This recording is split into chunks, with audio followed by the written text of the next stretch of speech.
Welcome, everyone, to the Indeed webinar on gender ethics and the societal aspects of PCV evaluation, preventing and countering violent extremism. My name is Kai Brand Jacobson. I'm one of the hosts of the Indeed Knowledge series and very glad to be with you here today. We're excited to introduce you to the three speakers who will be presenting for us in today's global webinar. We're joined by Hanna Reiter. Hanna is a researcher and project manager at GELSA, one of the partner organizations in the Indeed consortium. Her background is in sociology, criminology, and interdisciplinary legal studies. Her research interests span the disciplines of law, sociology, and critical theory, and are thematically rooted in critical police research and legal gender studies. We're also joined by Norbert Leonhard Meyer, a researcher at GELSA. Norbert joined GELSA as a researcher and project manager in 2015 after multiple years of research experience at the Institute of European Culture Industry Studies, Democracy Center, and the Institute for the Sociology of Law and Criminology. His background is in sociology with an emphasis on social studies of science. Hanna and Norbert are two of the leads in the Indeed project who have been responsible for working to develop the package and approach of the Indeed project on gender, ethical, legal, and societal aspects to evidence-based evaluation and to the development of evidence-based policy and practice. We will be hearing from them on the work that has been developed in Indeed, sharing their research and the practical tools developed from the project. We're also very glad to welcome today Gazbia Sanz, who is the Director of Preventing Violent Extremism, PVE Works. Gazbia is an expert in counterterrorism and countering and preventing violent extremism, working in fragile and conflict-affected contexts for 15 years, noticeably with USAID in Cameroon on the Boko Haram-affected Lake Chad Basin region, and with the World Bank in Afghanistan. Hanna, Norbert, Gazbia, welcome, and thank you so much for joining us for today's Indeed webinar on GELSA. Now, before we dive in, for those who may be joining us for the first time, we'd just like to share with you that today's webinar is part of the Indeed project, a project supported by the European Commission, bringing together 19 partners from 15 countries across the European Union, focusing on advancing evidence-based evaluation in the preventing and countering of violent extremism and de-radicalization fields and the development of evidence-based policy and evidence-based practice. You have on your website a QR code, or pardon me, on your screen, a QR code for the project. You can also visit the project's website at indeedproject.eu. There you'll see some of the many tools that have been developed by the project over the last years, including the Indeed Toolkit, which brings together a rather tremendous collection of resources and materials for practitioners, law enforcement agencies, community service organizations, local and national governments, evaluators, and researchers in the field. You can find there the evidence-based evaluation model, which has been developed by the project, the hands-on evidence-based evaluation tool, which is an actual tool that can support agencies and evaluators in going step by step through evaluation in all four phases, whether you're beginning evaluation right at the start of your initiative design, as is strongly recommended through the project, or if you're in the midst of an ongoing project or program and you haven't yet developed your evaluation approach and tools, you can engage with a dedicated module just for that. There's also a module for evaluation when projects have been completed, and a specific special module on case-based learning and how to use case-based evaluations in the field. We also have two e-guides, which have been translated into 10 languages, one on designing evidence-based evaluation and the second on designing evidence-based initiatives. And in the coming weeks, we will be uploading onto the Indeed Toolkit policy recommendations for policymakers, an entire training support package, including training manuals, slide packs, and resources and materials so that any agency, organization, or staff college can replicate trainings on designing evidence-based evaluation and designing evidence-based initiatives in your local, national, or international contexts, and 2 self-paced e-learning courses, which will be available to take from around the world. You'll also find the digital repository of studies on risks and protective factors. This is an online repository bringing together more than 250 studies updated every 6 months, where you can search by population group, by ideological strain, by risk factors, protective factors, and it will harvest for you key findings and results at your fingertips for more than 250 collected evaluations and research publications. As I mentioned, the 2 e-guidebooks available on the site, and introducing at the beginning of the webinar, and we'll come back to this at the end, in every event we do in Indeed, we ask those who join us to also complete a very short GELSA survey. This is part of our commitment to working to integrate addressing gender, ethical, legal, and societal aspects into absolutely every aspect of our work, from our research and tool development, the materials produced, to our trainings, and also our webinars, video interviews, podcasts, and learning notes. So at the end of today's webinar, my colleague will share with you in the chat space the link to the GELSA survey, and we'll also be sending it out in the post-webinar note. The post-webinar note will include the major publications cited by our presenters today, as well as other resources and materials which might be of interest to you, together with a short evaluation form and the GELSA survey, which we'd very much appreciate and thank you all in advance for taking a moment to fill out.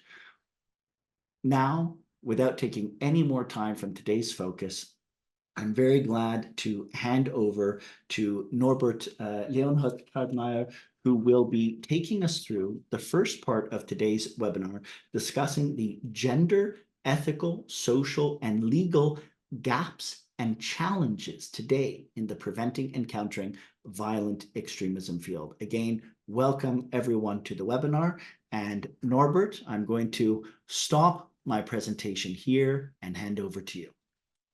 Thank you very much. Thank you for having us and hosting us. In this first session, I do want to introduce this concept of GELSA, speak a little bit about its origins, and present the way we rooted the Indeed project, its whole approach and its result in an ethical framework. In addition, so we started up the project to talk to our practitioners in the projects, in the partner countries, to see in which areas they face the most challenges or the least amount of guidance. And this is sort of the initial step I want to present to you, when then my colleague Hannah will take you through the various GELSA steps of applying it to the field in designing initiatives and their evaluation. And on the offset, I'll speak briefly about the inclusion of vulnerable groups and what to take into account predominantly when employing any project or initiative. So the way we spelled out our ethical framework was namely in GELSA, highlighting gender aspects among other forms of dimensions that can be discriminated against, usually included in ethical aspects, as they are a key dimension in any radicalization process and also for effective de-radicalisation. We based those on the UN's human rights-based approach, namely the panel principles, which is a strong focus on routing all projects, programs, or any intervention with a very strong stakeholder engagement including perspective of the local population. In addition, we added the whole array of research ethics, as well as the responsible research and innovation principles, to make sure to have a robust framework. This allowed us not only to look at, or should allow to look at the target group or the ideology of the designed intervention, of the intended intervention itself, of the intervention, the initiative planned that should counter radicalization, as well as can be applied to the evaluation of any intervention and initiative. So it's really a framework that we can employ throughout these different levels. That's the goal.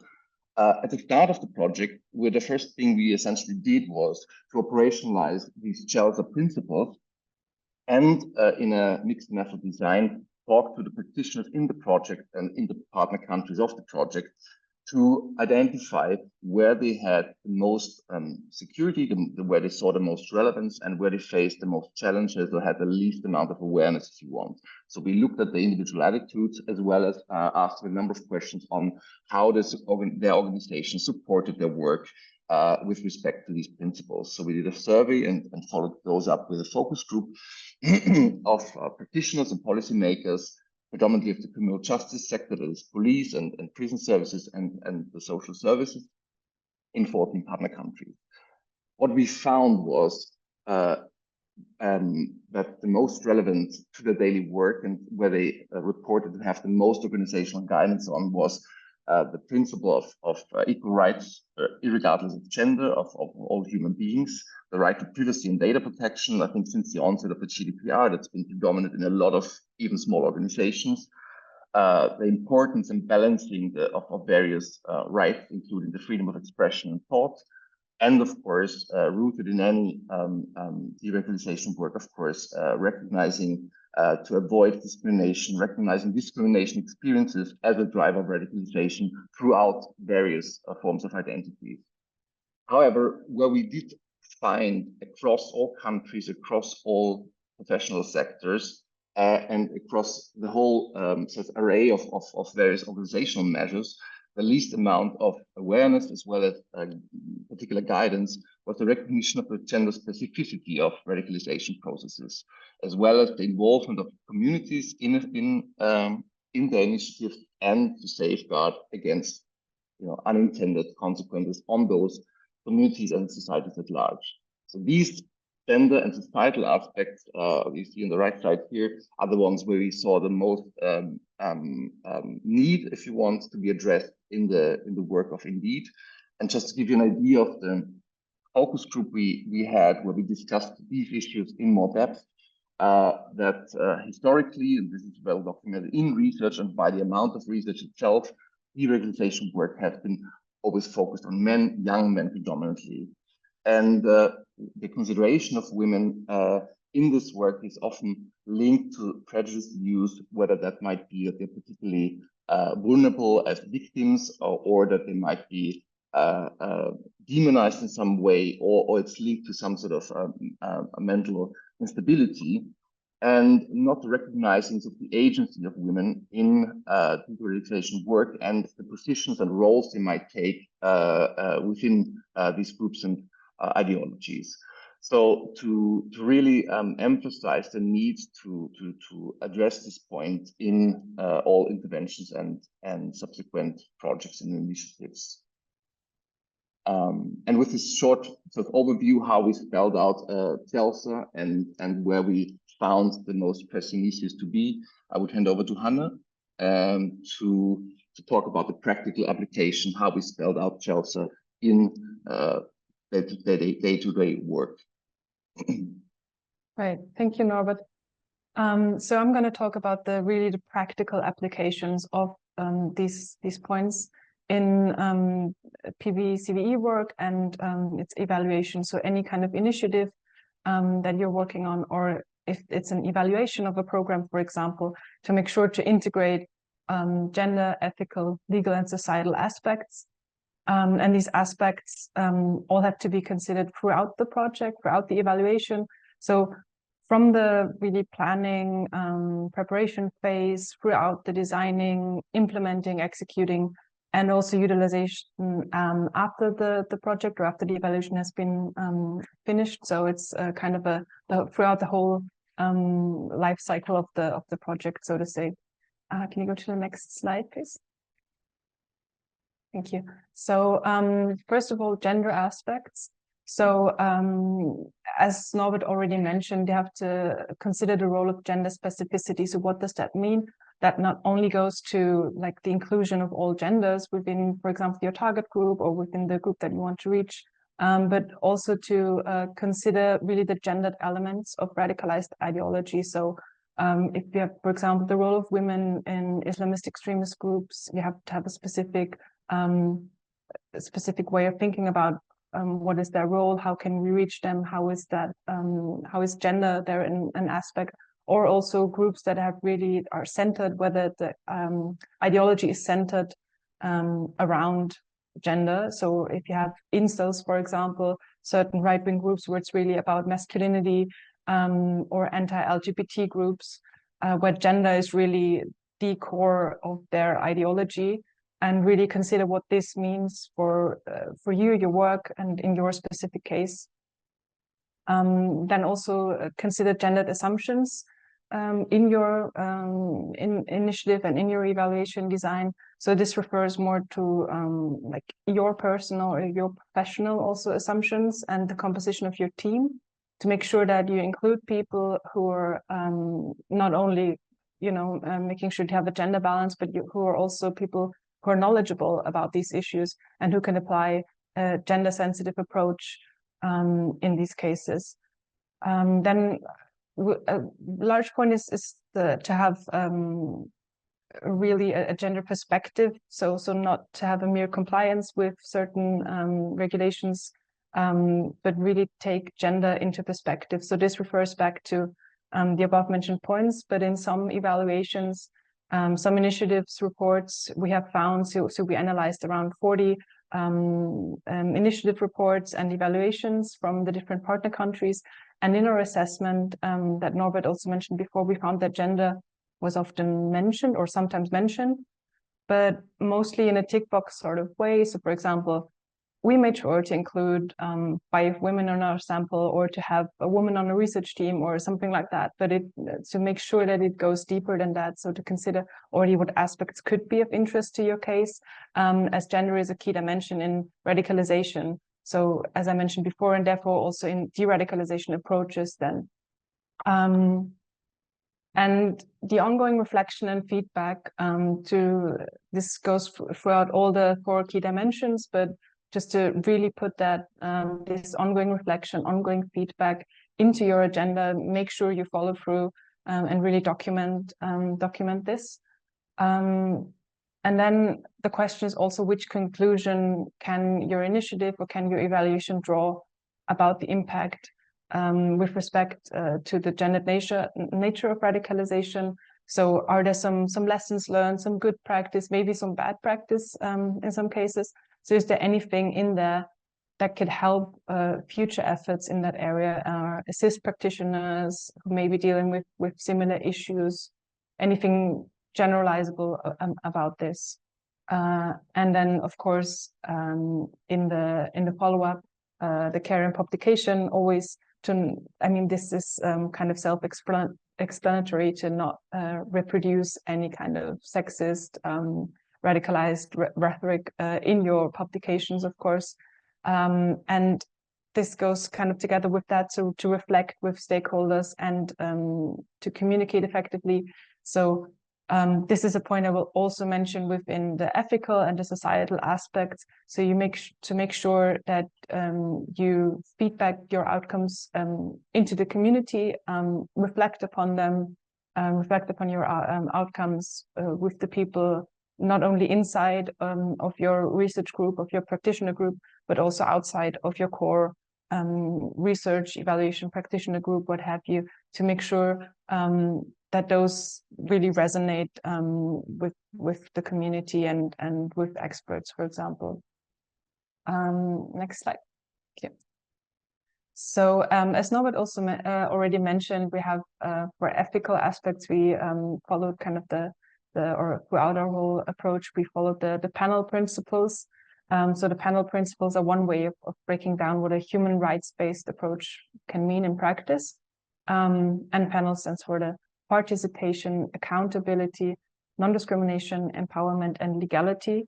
So to make sure that all of these points throughout the project, throughout the evaluation, are held, they're monitored, they're documented. In case there's any risks, make a risk assessment. How can these risks be mitigated?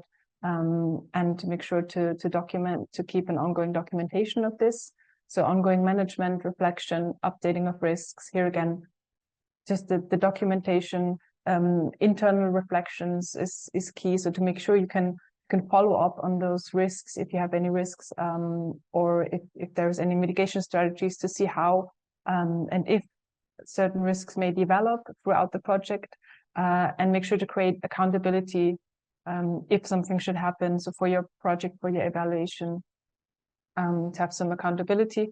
Make sure to, of course, this is also should be clear, to avoid to reinforce any kind of discrimination or stigmatization. I think this is especially important in the field of radicalization, or in the field of working with extremism, as we all know, like media narratives of certain radicalized groups, political discussion around what is a radical idea, who is a radicalized group, which ideas are extremist or radical. So to make sure to not reinforce any stigmatization for certain groups that may already be disadvantaged in your society.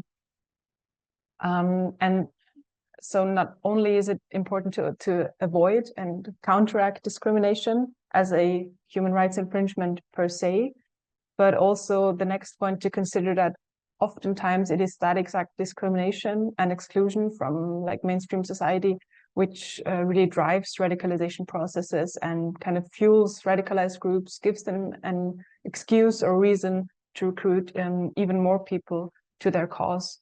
So to make sure to understand that this discrimination is also often a driver for radicalization.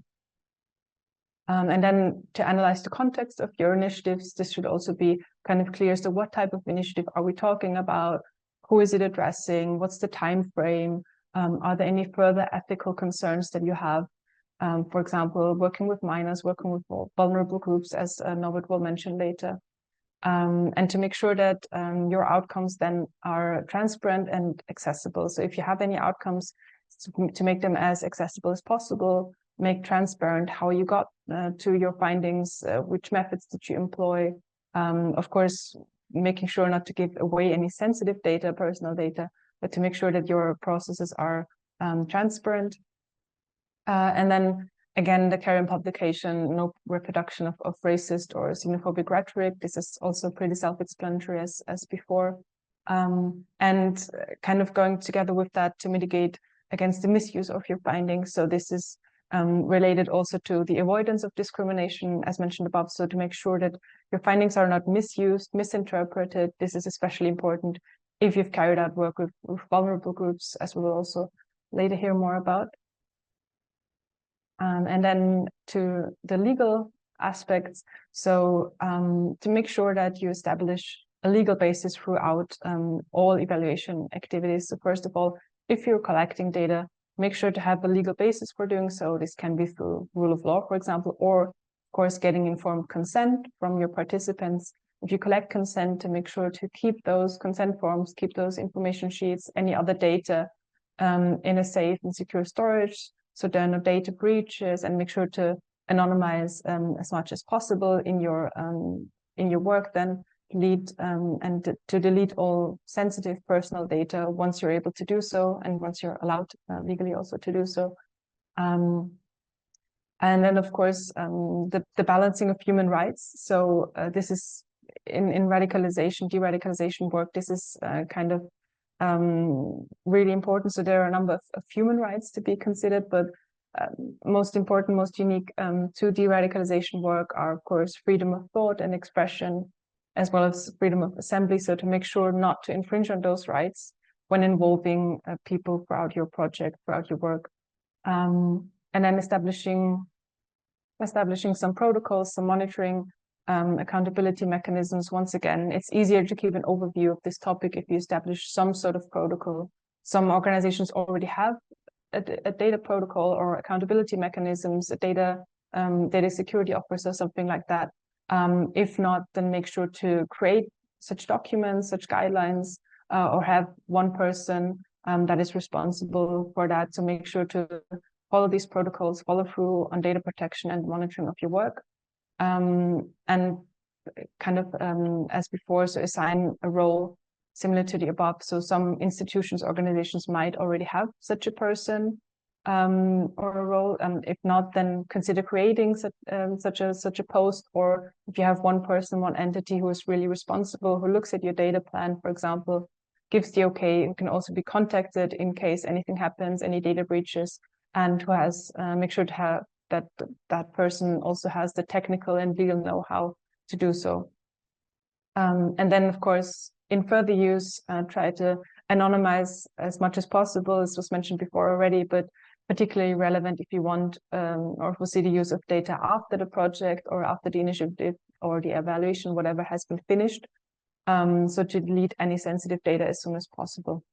And then policy recommendations. So this is in case the goal of your initiative also includes some policy recommendations. So make sure to be up to date, of course, on the legal framework of the issue and consider any further legal implications that might have. And then the last aspect, the societal aspects. So again, this inclusion of community, this depends on a case-by-case basis. For example, it can include religious leaders, local NGOs, other social groups. Make sure to include those from the start. Let them know what you're doing, what you want to do, what you're going to do.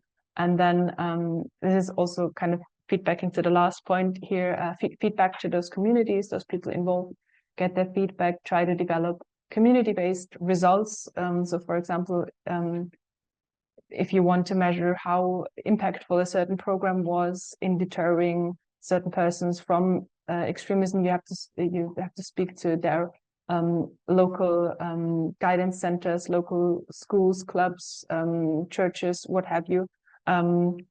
Get feedback from the community, see how this really impacted them. And then also the mapping of risks. Again, this seems quite clear. Try to document, think through as much as possible any potential impact that your work could have or will have, because of course you want your work to have some influence, positive influence. So make sure you're also aware of any pitfalls, anything that, any don'ts, any bad practices that may have happened in the past as well. So maybe you can also find this in your expertise or in your experience already. And then also make sure to include community members, make sure to clarify what their role is, like what the role is going to be. Are they more of an advisory role? Do you want feedback from them? Do you want information, access to further communities, further people you want to include? And make sure to document any feedback, of course, but really make sure that there's a structure to how you're working with them. And then again, as with the risks and negative impact, any unintended consequences, stigmatization, this goes together also with the next point. So the reaction to the initiative. So you have to be aware on how what you're doing represents not or reflects not only on you and your team, your research team, but also the community that you're working with. So how will media report on this? How will politics, local politics react? What does that mean for your specific community in turn? And then in terms of sustainability, as I've mentioned before, it's also crucial to ensure sustainability. So not only you go in, you do your work, you do your intervention, you get out, and in 1 year, 2 years, everything is back as it was. So to make sure you have a real impact on the community, and that goes together with including them, with making sure that it's a long-lasting change that you hopefully bringing about. And we also have a GELSA checklist, we call this. So this is what you can go through. This does not cover all GELSA aspects in depth. So this is more to make sure to get you thinking about those issues and to make sure that you really think about these issues before trying to go through any kind of project, any kind of initiative or evaluation in PV, CVE work. Right, and then I'll hand over to Norbert, who will talk you through involving vulnerable groups. Thank you, Hannah. Well, thank you very much for this excellent presentation. Our job in Indeed was not just to raise awareness for these issues, but the aim really is, by building in these dimensions in all the outcomes of Indeed, to essentially give you tools to allow you to build in processes in specific projects or in sort of more general day-to-day work that ensures that you can uphold, these aspects. And again, not to make it an issue of compliance obligation, but it will improve, or the aim is to improve the measure on the ground by understanding in depth how these aspects can be made fruitful for the intervention you plan. Now I do want to zoom in on one aspect, that is for the inclusion of vulnerable groups in and considering the needs and vulnerabilities within these groups by any sort of intervention. I hope I can, yes. So, and thinking about the vulnerable groups and the inclusion of vulnerable groups, the principles that we heard about earlier of the predominant concern, of course, informed consent and of do no harm, so that you are not just informing dangers and risks that are potentially affecting them through the initiative, and that you safeguard as much as you can through the design of your intervention. What does vulnerability mean? People can be considered vulnerable in the context of evaluation if they do have difficulty by providing voluntary informed consent that can be arising from the limitations of the decision-making capacity due to situational circumstances, or they are at a particular risk of exploitation. So here these dimensions we will consider as particularly relevant for vulnerability, but it's important to recognize and distinguish between the categorical and contextual vulnerability. So for children, of course, people with cognitive impairments, for example, which we don't deem that they can make informed consent legally, so we would consider as categorical vulnerable. So there's no way around, and certain specific measures have to take on course. But also people who have been affected by radicalization and who have experienced trauma or at a particular risk. Vulnerability in this context often depends on contextual circumstances. These can range from a number of aspects, traumatic experiences, displacement, exclusion of one's social network, isolation, separation from children, precarious economic circumstances, just to give you examples of what you might find. But these are contextual circumstances, and it is also important, and here to bear with me, to avoid the stigmatizing narrative by just a priori assuming vulnerability, where because the way people experience certain events might be individually very different, so you can't infer on their behalf necessarily. So it's important to really assess the need and make your decision upon whether there is existing vulnerability depending on these circumstances or not. And evaluators are therefore, and at any project operator, therefore asked to take appropriate precautions. Again, it should not prohibit and deter you from including vulnerable groups. It's of course crucial to hear their voice and to make their perspectives included in any intervention, but to take, again, specific measures to ensure to avoid further harm.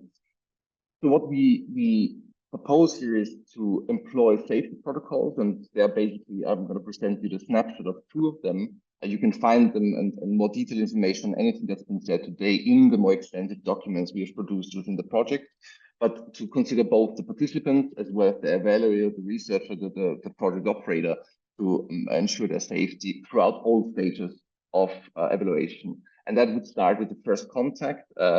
That is for vulnerable persons to consider to approaching them through gatekeepers at the onset of the first contact, not to yet collect any personal data right away, to give them most transparent and expansive information about evaluation, about the intervention in a plain, accessible language, and to allow them and consider to involve confidants that might help them through the process. Choose an appropriate evaluation setting that should be a safe place, depending on, again, circumstantial situations. It might not be the home the best place. It might not be a particular, state authorities premises necessarily. So to a safe that's considered a safe for both sides. to have a confidant involved, to especially culturally, but not only, consider whether the person might have a gender preference or in terms of the people they are working with in the project, and to focus very much on the scope of your intervention, of your evaluation, and not divulge into anything that you might find interesting around the person. So really to keep it on the things that have been mentioned before and agreed upon. This is all, of course, designed to avoid re-traumatization that can be recalled, of course, in an intervention or in an evaluation. And it's while you should safeguard through steps 1 and 2 to avoid that, and again consider this in the choosing the scope of the things that are discussed or the way the engagement is designed. If it happens, because there might be to some degree out of your control what will trigger a person, how to react when such a traumatic experience is recalled, is to give space, offer a pause, offer to contact someone they might have confidence with them. And you can also, of course, before you start any engagement, to agree on what sensitive topics might be and how to introduce them best. If you are, this would be probably called incidental findings, encountering reporting of violence or abuse that is disclosed to you, that might have not been disclosed to any other service beforehand, be first and foremost clear also to the subject about your obligations, where you might have to contact other services, so that they are surprised in the moment if that is your legal obligation. And ideally, however, in line with your professional guidances, to follow the person's wishes. We shouldn't remove agency on their behalf if they are choosing not to report whatever they might have experienced. And for, of course, children and dependable people, it's important to define a process and inform and be transparent about this process up front, so there's you don't come into conflict between the person's wishes and your legal obligations. And of course, confidentiality, make especially sure that personal data remains confidential throughout the whole stages, confirm a secure mode of communication, whether that's email or other things, you are sure that the person has full control over the device and it reaches only that person.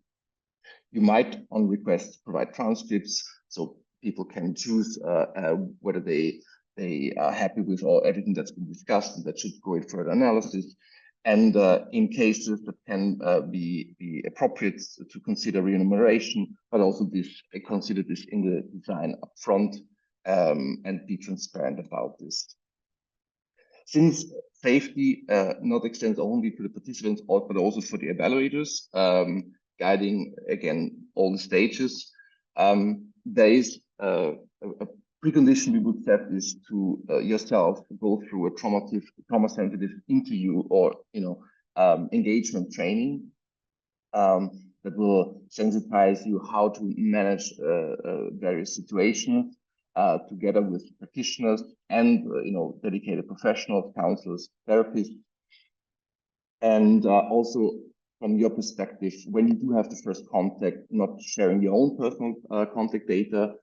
To establish the appropriate boundaries. Your role in the context of the initiative is a certain one and shouldn't transgress into other fields. You shouldn't, if you're not a therapist and that's your role, take on these maybe desires and wishes that might arise in the context of this of the intervention. So be clear what your limits are yourself and clarify these roles with the participants, discuss this within your team, and make sure that you have the support within your team as well.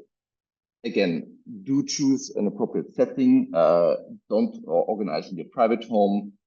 Inform your supervisors when and where you go, whether it's an interview or any type of intervention. And also consider your own well-being. These emotionally tense situations might impact you as well. You might have your own story that you have to address and that might be triggered through the discussions. And so it's important to mind not just the well-being of the participant, but yourself as well. And do consider debriefs. There's a number of various forms how to do that, whether it's to analyze the experience with a peer, to take time to decompress. There's forms of peer supervision or formal supervision, and of course intervision within your team. So that's something strongly advised. It might be good, again, just to set this habit of establishing it.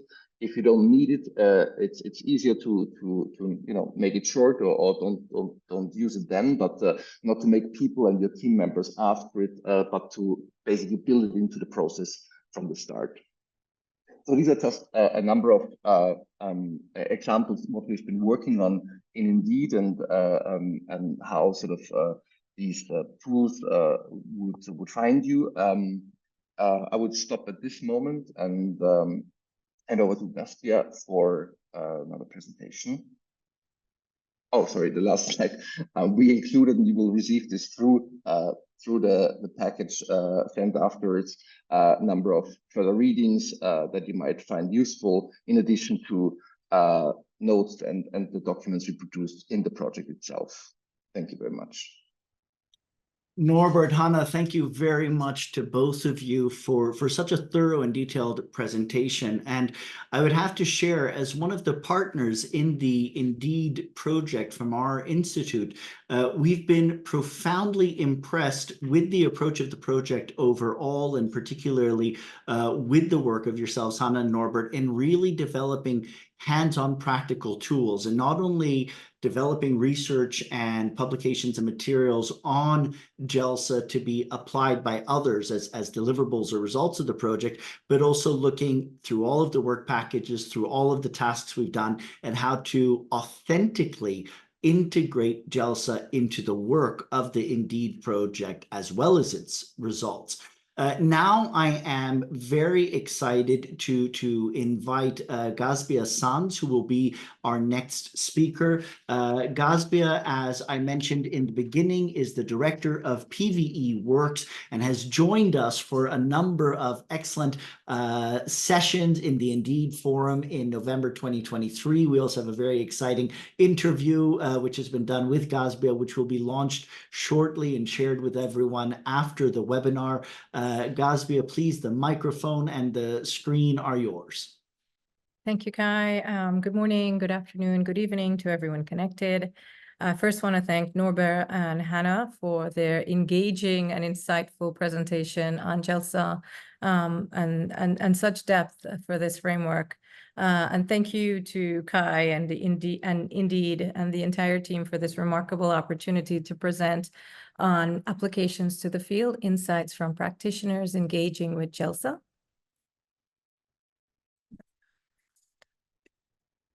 So Kai has done such a warm introduction twice, so I want to reintroduce myself, but to learn more about PVE Works and my work, feel free to scan the QR code or connect with me via LinkedIn. So today's presentation has 5 points. We've already covered the introduction. The second section covers gender equality and equity. In section 3, I discuss GELSA and how it links to PVE.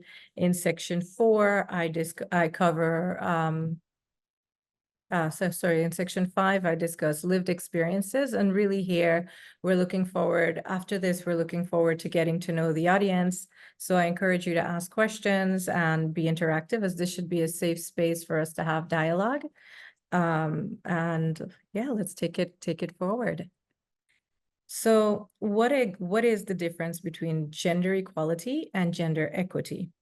Gender equity is first and foremost a human right. It implies that women, boys, men, girls, and non-binary identities of all classes and races participate as equals and have equal value. That each individual enjoys equal access to resources, freedoms, and opportunities to exercise control over themselves and their agency. Gender equality means that The rights, responsibilities, and opportunities of individuals will not depend on whether they are male or female, handicapped or able-bodied, young, elderly, white or Black, or from rural or urban settings. Women and all identities are entitled to live in dignity, safety, and security. Gender equity, on the other hand, is the process of being fair to women and men and all identities according to their respective needs. To ensure fairness, strategies and measures are needed to compensate for women's historical and social disadvantages that prevent women and men from otherwise operating on a level playing field. But why is it important? Simply put, gender equity leads to gender equality. So how do we get there? First, by making gender visible. Second, by ensuring equal access to women and all identities, including marginalized communities, LGBTQI+, and men with regard to political representation and participation at local and national levels. And finally, enhancing gender roles and standards for all identities by transforming policies and institutions to provide accountability to all individuals. The image here demonstrates the comparison of gender equity with equality, where it has been assumed that everyone benefits equally from the same support. But what causes inequality? Societal power imbalances are present in social, political, and economic structures and exacerbates inequalities, especially in fragile conflict and violent contexts. These societal power imbalances have been well recognized in conflict settings as contributing factors to the drivers of violent extremism and terrorism. Women and girls, men, boys, and marginalized communities are affected differently, underscoring how their individual gendered experiences can often influence their involvement in violent extremist or terrorist activities. This impact on individuals can fluctuate based on states' responses, interventions, and policies or rules performed by individuals within violent extremist organizations or terrorist groups, indicating violent extremism and terrorism are gendered. Societal power imbalances further amplifies inequalities through structural and systemic discrimination, socioeconomic exclusion, inequalities, unequal policies, restrictions in accessing education, employment, and justice. Societal power imbalances stem from harmful social norms, tainted cultural practices, political, legal, and economic factors that typically exclude or ignore women, girls, and marginalized communities. Due to these societal power imbalances, women and girls have fewer resources, less power, and less influence compared to men, and can experience further inequalities because of their ethnicity, race, religion, and other inherent traits. Male privilege tend to give men greater access to certain social, political, and cultural benefits, such as higher social status and income levels, position of authority, and greater control over decision-making. This privilege reinforces and perpetuates these societal power imbalances between men and women. These societal power imbalances also causes gender inequality and contributes to the drivers of conflict. Societal power imbalances also create institutional barriers, violate women's agencies, human rights, commitments, and dignity. It perpetuates a vicious cycle of exclusion, poverty, and disenfranchisement that echoes across generations. As both my colleagues Norbert and Hannah has mentioned, GELSA provides an ethical dimension to mitigate societal power imbalances, and in particular in the context of de-radicalization and CPVE policies, programs, and interventions. So is GELSA important to effective PVE? The easy one-word answer is yes, but let me explain the why. There are significant consequences to gender-blind de-radicalization CPVE policies, programs, and interventions, including impunity for extremist violence that deliberately targets women, girls, marginalized communities. A history of failure to address the complex roles of women in preventing and, in some cases, perpetrating violent extremism, the inability to recognize gendered root causes and early warning signs of violent extremism, failure to leverage women's leadership and participation to identify locally driven and/or community-based solutions, including youth engagement, impunity for gender-based abuses taking place in the context of national security efforts to combat violent extremism, and the absence of women's voices and gender perspectives in de-radicalization and countering and preventing violent extremism policies and decision-making. GELSA in PVE, based on my understanding, acknowledges a few things. First, ethical gendered participation is critical to addressing the root causes of violent extremism. If gender inequality is a risk factor in the emergence of such violent extremist groups, gender equality is also a preventative factor. Second, gender equality is a long-term goal that will look different in each context, but it is needed to address violence in all societies. Third, gender equality can only happen when women are meaningfully involved in all aspects of political, economic, and social life. As a practitioner, lived experiences highlights the need for GELSA. So some of the things that both Hannah and Norbert mentioned, I was actually practicing in my own context without having this framework. So how do we incorporate GELSA into our work for de-radicalization and PCVE? Proper intervention, projects, and program planning using GELSA would reduce burdens in the M&E process at project implementation. For example, in Afghanistan, I was tasked with the responsibility to write a gender-inclusive transportation proposal. To give a little bit of context, this was between 2011 and 2016, and it had been over 25 years that women and girls in Afghanistan were unable to attend schools and had little opportunities to have meaningful participation in the workforce. So examining the options, it seemed inappropriate to propose a box-ticking exercise to provide jobs or anything similar that would risk women's agency or credibility or even undermine the local community's sensitivity to women in the workforce. So instead, I wanted to understand how Afghans travel. I used an evidence-based approach to map out how men, women, and young people travel. The data indicated that men were using roads that were well paved, well lit, and mainly going from residential areas to industrial areas. On the other hand, the roads women were using were not paved, lit, nor safe, and they traveled from residential areas to healthcare facilities, hospitals, markets, and schools. Basically, the roads women were using were leaving them vulnerable and open to sexual and gender-based violence, but also honor killings and real sensitive issues that women in Afghanistan still experience. So based on this information, I propose fixing the roads where that women were using to facilitate their safety, ensuring roads were well lit, well paved, and buses traveling these routes had women drivers to comply with gender sensitivities in Afghanistan.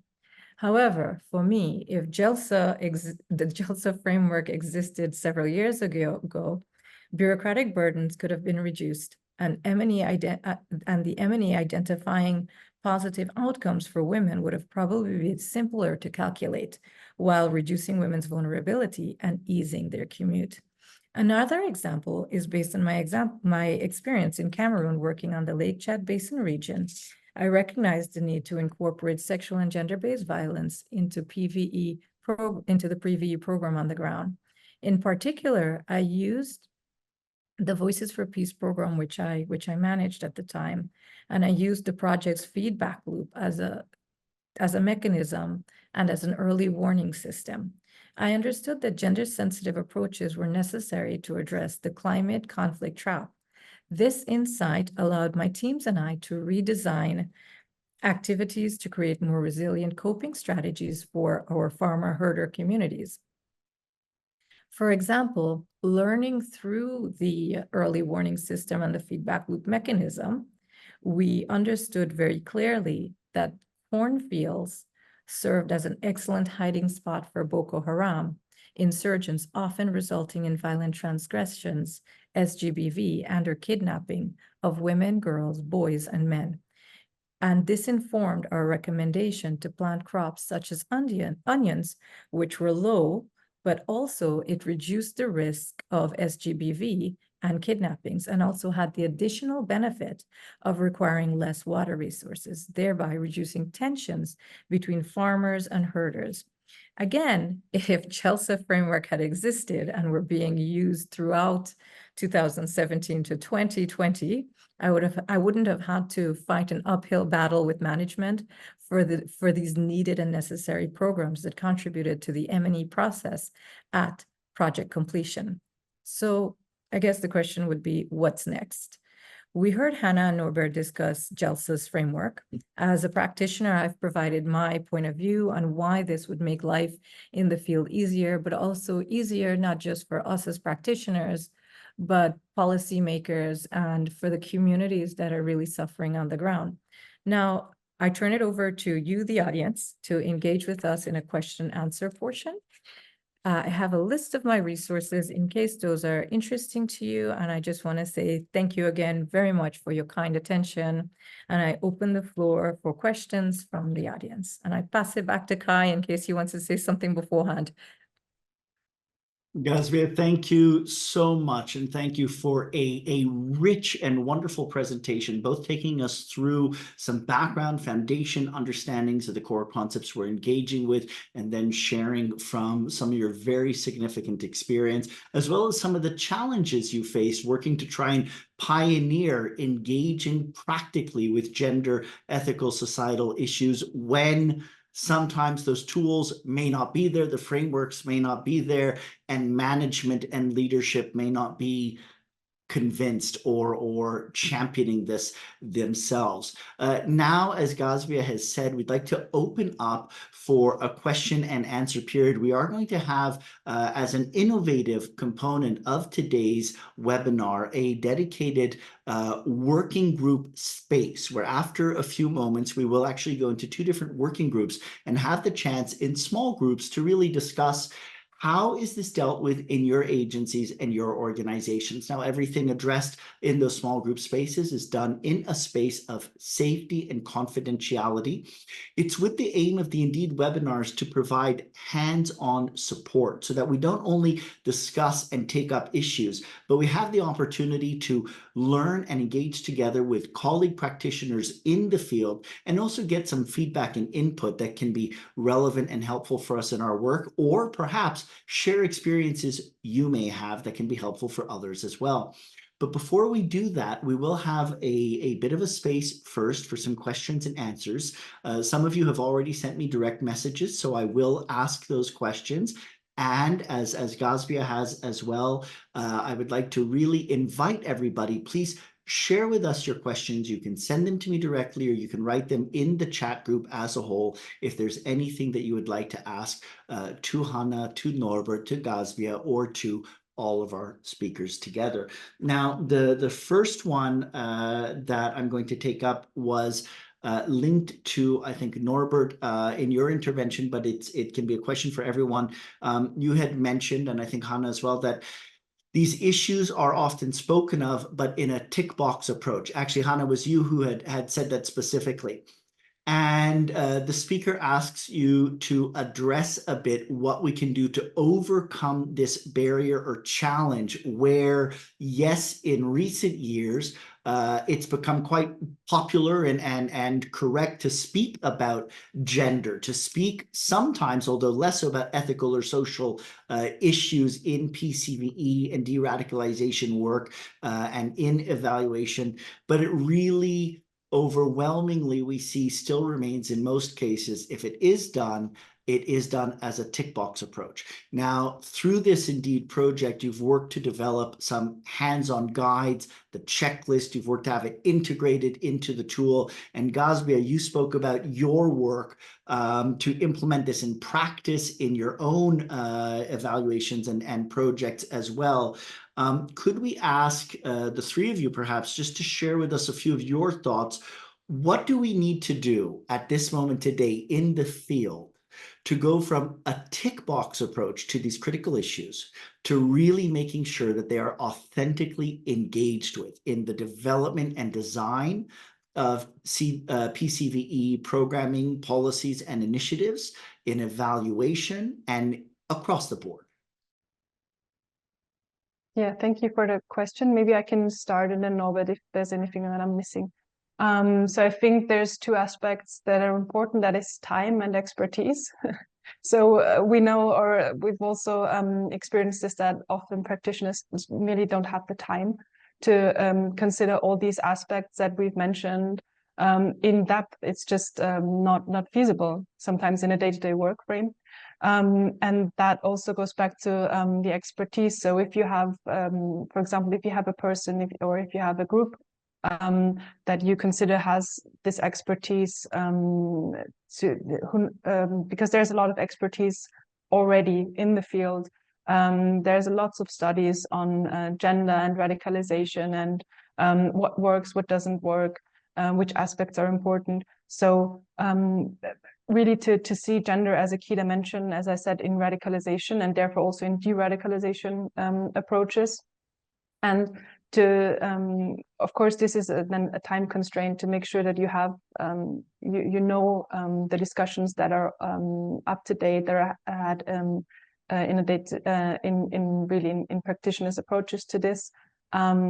So this is something that maybe, I don't know, Gazbia, also you can speak about this from the practitioner's point of view. So you need to have the time really to do that, and that depends on what level you're working at, I think. But also, yeah, that there is a lot of expertise out there. There's a lot of knowledge out there, and to make sure to include that in your approach. Yeah. Thank you, Hannah. Maybe just if I may add to that. I understand also Indeed is a project that was very much focused on evaluation. And one way, and I think increasing pressure all various professions are, is of course to demonstrate their work, the impact, the success maybe even, not just for individual projects, but maybe in iterative cycles and all related to fundings and so forth. So also to maybe link tick boxing, or what's called tick boxing, to this need to maybe demonstrate numbers, certain measures, KPIs as they're called. I understand that, and it's maybe not even, shouldn't be actually unimportant to consider what is a good measure for corresponding success, whether that's inclusion of certain groups or what have you. So I understand it's going to be part of it, and maybe not all of it is necessarily wrong to limit it down to one aspect, to be able to demonstrate it towards external evaluators, what might you be having. But it's important to recognize that shouldn't be all of it. And in some ways, I think the case we make essentially is to like any other design you make of planning an initiative, why you think that this intervention might be successful, just add it as another category to reflect on your team, like why you should reach this target audience this way, and then to think about whether this should be boys or girls or both, and what that means for them. So I think especially in mind now, having maybe traditional social work approaches, working with young men, even in related fields, I think the discussion, the consideration of ideas of masculinity has been actually quite enshrined in their work routine. So it's not that this is a completely new field to engage with. Maybe there's been sometimes a very strong focus on one group, but the type of things, why this might resonate with a group of kids, of boys, just to reconsider this in the daily practice. And in the end, it's yes, of course, it's time and expertise, but it might also be if you build in certain sessions, that you might have already there from debriefings, ongoing sort of exchange, just to consider it on your list that it's beyond that, and might also not always require a complete reshaping of the whole initiative, but sometimes little things can actually take you a long way. Thank you very much. Gazbia, please. Yeah, thank you, Kai. A few things to add. The first thing is I recently wrote an article on how do we improve gender policies in PVE programs, interventions, and I can share a link later, but basically the first thing is there institutional willingness at your organization? And if there's no institutional willingness, it's an uphill battle. At least that's been my experience. So I have this great outpour and advocacy for really changing how institutions start looking at this. And based on the fact that we're having this with Indeed, funded by the EU, there's institutional willingness at certain institutions. So we have to get the rest of the institutions that are kind of hindering that process and making it a tick box exercise a little bit better equipped to handle this. And this feeds back into time and expertise that Hannah mentioned. The second point I want to bring up is like a few questions come to mind. How, in terms of approaching gender, like what is the community feeling about that? Are we doing social engagement? Are we engaging with the community? What is the sensitivities around that? And how do we circumvent sensitivities within the local context that also gives agency to individuals that need it? So these are all aspects that have to be looked at in terms of program interventions, policies, and institutional willingness.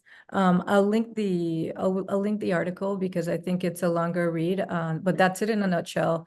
I feel like in order to reduce these burdens, we also have to give agency to people who are implementing the program. And if you don't have that, if I can't go to my supervisor and say, hey, I need to help these women, or I need to help this marginalized community, if I don't have that agency within my scope of work, and as an expert I'm being dismissed, then it does become a tick box exercise. So I think you need to find your voice. You need to find allies within your community, in your office, in your space, and within the local community that you are helping, so you can really bring together a driving force to make it accessible and no longer a tick boxing exercise. So I'll stop there. Thank you, Gazbia. And just to note for everyone, as we've written in the chat, we will be sharing in the post-webinar note all of the articles, all the publications, links, and resources which have been mentioned by our speakers today. So those will be put together. We'll share them with you in a note with URL links so that you can just click on them. And also we'd invite you to share that further to colleagues, researchers, practitioners, others in the field that you work together with. On the aspect of the importance of having policy support and leadership engagement, just to share with everyone, we will also have the online policy forum of Indeed at the end of this week. This will be followed on July 12th by the Indeed Riga policy workshop, bringing together policymakers at local and national levels from across the EU. And then also the final Indeed event in the Indeed Policy and Practitioners Forum in Warsaw, September 11th, 12th, and 13th. And we'll be engaging with these issues with practitioners, with researchers and evaluators, and with policymakers in those settings as well. Now, Gazbia, you mentioned a word which also, Norbert, you'd spoken of a number of times earlier in your presentation. And we have one question around this, around the word agency.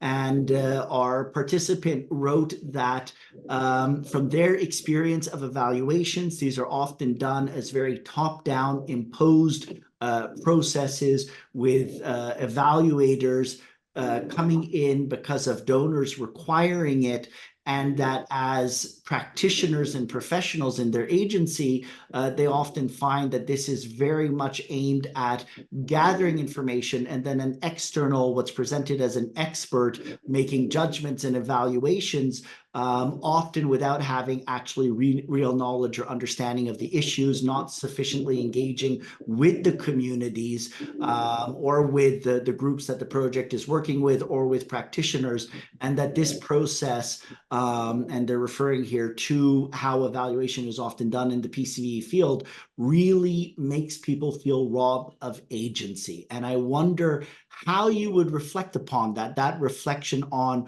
current practices in evaluation, given what you've just said, given the work that you've done within Indeed on GELSA, and you've emphasized the importance in this issue of agency, and something, Gazve, you spoke to as well. Do you have any reflections and input on that? Norbert, you want to go first, or should I? As you want. Yes. So I think this example mentioned of the sort of external evaluator coming in from one of the big 5 consultancies, and maybe having a very strong focus on the economic viability of the use of the money or something like this. Of course, that's a scenario that's been employed nationally, internationally. And it's very, very hard, of course, to we can use this as an example of talking about the enemy of good evaluation practices. That would be the easy way. Another way of looking at this is, of course, through all the stages. So what is within our scope of influence, and how are we engaging? How do we consider agency? So that is, of course, for us in our team. So how clear do we assign roles, and which autonomy do we have? How do we enter into contracts from funding agencies or from donors who might have a particular view of the work we're doing, whether as evaluators or as driving the initiative, and we might consent or to certain limits in scope that might already change the initiatives in an undesirable way. So what is our agency at which stage as well? And of course, how do we consider the agency of the people we want to work with, and that ideally, look, is there any chance that they, and even look, we might have described the perfect process, and there might be projects come together in all kinds of shape or form, and there might not have been possible to follow all the steps throughout the whole thing all the time, but some things can be mitigated or even mended to a degree throughout the process. So. But ideally, like even when you talk about which problem should be addressed, right? What is actually the problem in the field that you want to address by intervention? Did you ever check whether that is actually seen similarly in the community, right? Is it a project you have from the outside in, which is something even coming from a good place can be paternalistic. So what agency can be considered again throughout the whole stages of planning. And once you're subjected to a process you don't have a control over, like being part of an evaluation, where you are evaluated from this, external service, what are the areaways in this situation that you can either fight for your own or make the voices on the ground heard? Is there any way in to raise this concern, to feed it back to the evaluator, even if it's not part of the design, to use the mechanisms that are set up by their evaluation to just feed it back as a deficit or a limitation of their approach? Of course, different scenarios give you a different range of intervention feedback.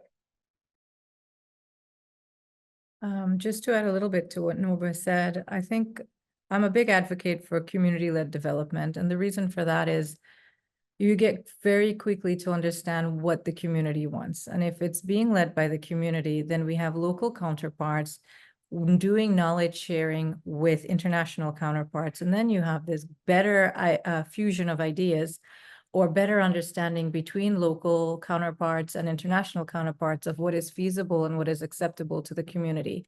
And I found that in my programs, it was always excellent for me as an international person to rely on the local counterparts, local knowledge, the cultural context, the societal aspects, and then of course using my own technical capacity to really adapt it and adjust it to the sensitivities on the ground.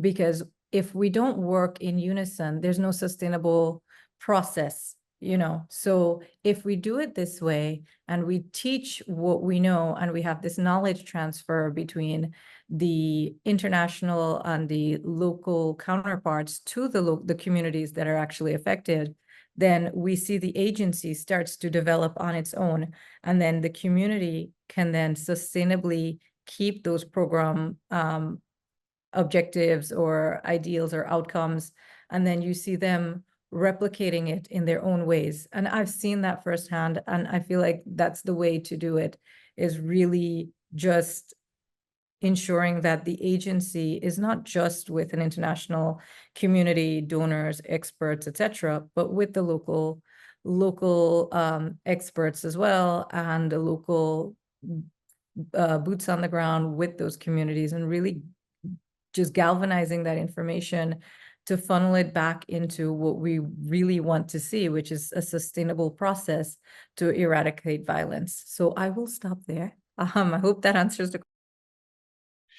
Thank you very much to both of you. I would just note, and we have shared this in the chat, that in the Indeed guide for evidence-based evaluation, it does really emphasize and highlight the importance of having what are called participatory empowerment and collaborative approaches to evaluation.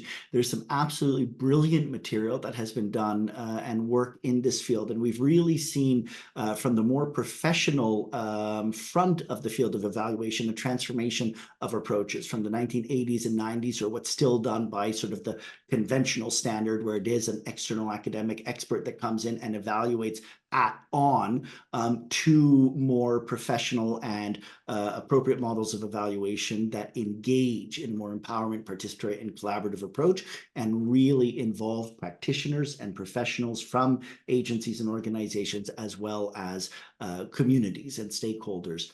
You also have some models of evaluation which are done with mixed teams, or approaches where communities themselves and practitioners do self and peer evaluation as well. So lots of exciting development and innovation in the field. Now, we do have a few more questions. However, we had said that in this Indeed webinar, we're going to try something a bit innovative, and that is to invite us to go into two groups where we would like to ask everyone who has taken part in today's webinar to also actively participate and share with us. And it can be questions, it can be your experiences.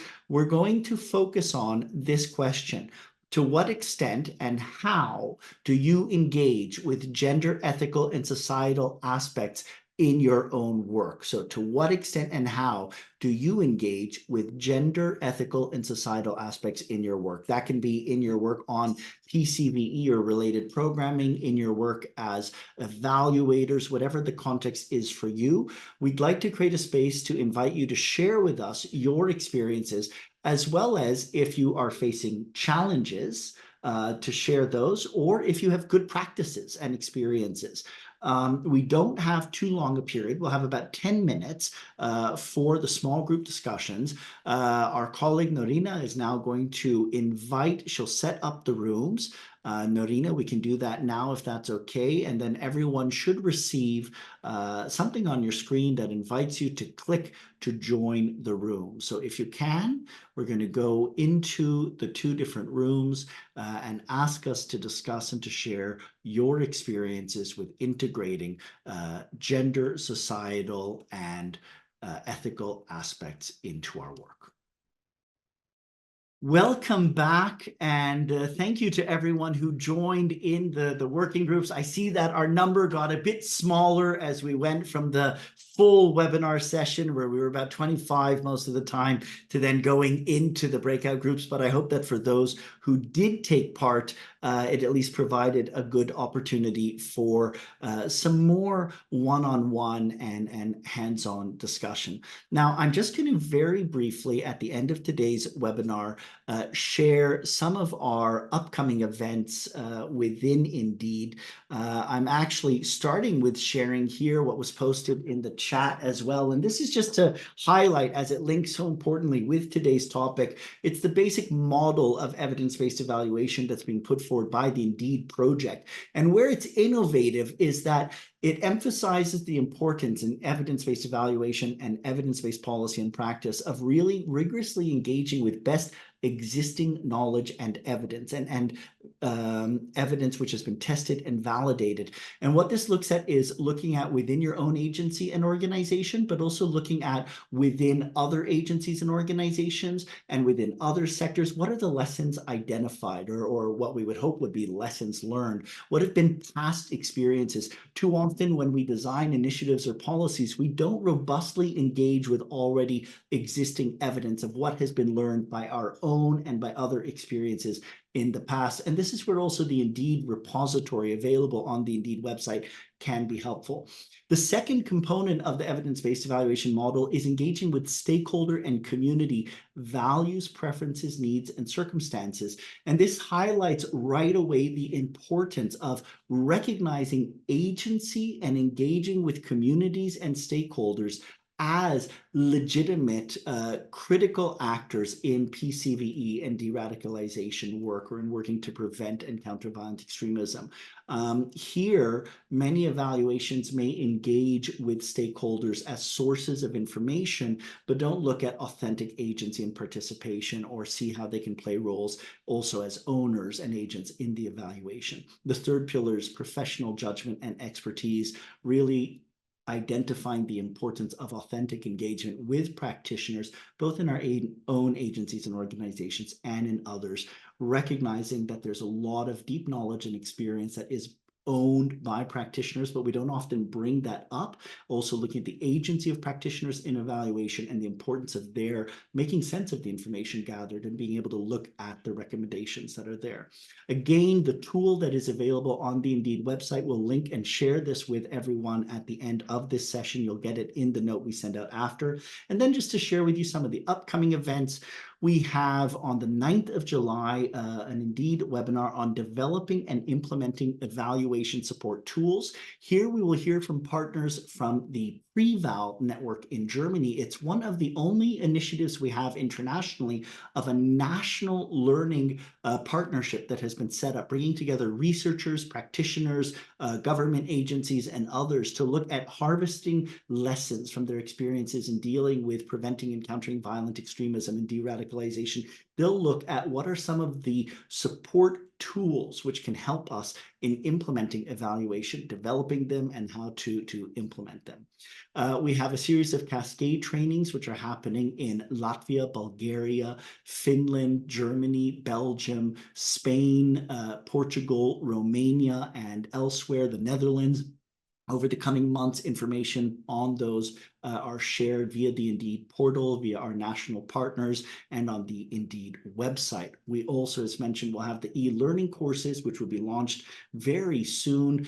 These will be available in up to 10 languages. They're self-paced courses. So if you're interested in being certified and going through the Indeed program, one course is on designing evidence-based evaluation. The other will be on designing evidence-based initiatives, both of them really robustly engaging with the GELSA topic that has been raised today. Then at the end of this week, we have the Indeed Policy Forum. This is happening online. You can find information on it from the Indeed LinkedIn page, as well as the Indeed website, should you like to register and join. Here, the spotlight will be placed on the vital role of policymakers and policy in advancing evidence-based evaluation in the field. Then on the 12th of July in Riga in person, we have the Indeed Policy Recommendations Workshop, and from September 11th through 13th, the final Indeed event of the project and the second International Policy and Practitioners Forum on From Evidence to Practice Towards Improved Policy and Practice. Here in the forum, we'll have further dedicated sessions on GELSA. We'll also have sessions on policy. We'll have a session on the community of practice, and a lot more advancing collaborative work and tools that we have for improving evidence-based evaluation in the field. At the end of today's webinar, we'd like to remind you, as we had shared earlier, about the GELSA survey. The GELSA survey is a tool we're using in our events to get your feedback on how well are we engaging with topics of gender, ethical, legal, and societal aspects in the results, the tools, the solutions developed by the Indeed project, including the Indeed webinars. The link should be shared with you in the chat. We'll also share it in the final note after. If you can take a moment and give us your feedback on how we've engaged with these topics today, that would be very much appreciated. And then the last bit to share with you is the survey, the evaluation of today's webinar. Again, the link for this will be shared in the chat. It asks some insightful questions, including what are your key takeaways from today's webinar, and gets your evaluation of the session that we can use to help improve the delivery of future webinars to make sure that they're meeting the needs of our colleague practitioners and experts in the field. We've gone a bit over time, apologies for that, but I would like to really give a special appreciation and thanks to Hannah, to Norbert, to Gazbia for your input and all that you have shared with us today. To Hannah and Norbert in particular also for your tremendous work throughout the Indeed project in developing these GELSA tools. We hope that they will be useful for colleagues in the field and help contribute to making a bit more standard, accepted, and widespread the practice of authentically engaging with gender, ethical, legal, and societal aspects in our work in the field. And Gazbia, special thank you to you as always as well for your work and for joining us today for the webinar and sharing your experiences. Wishing everyone well, whatever time zone you are in, and that is the end of today's webinar.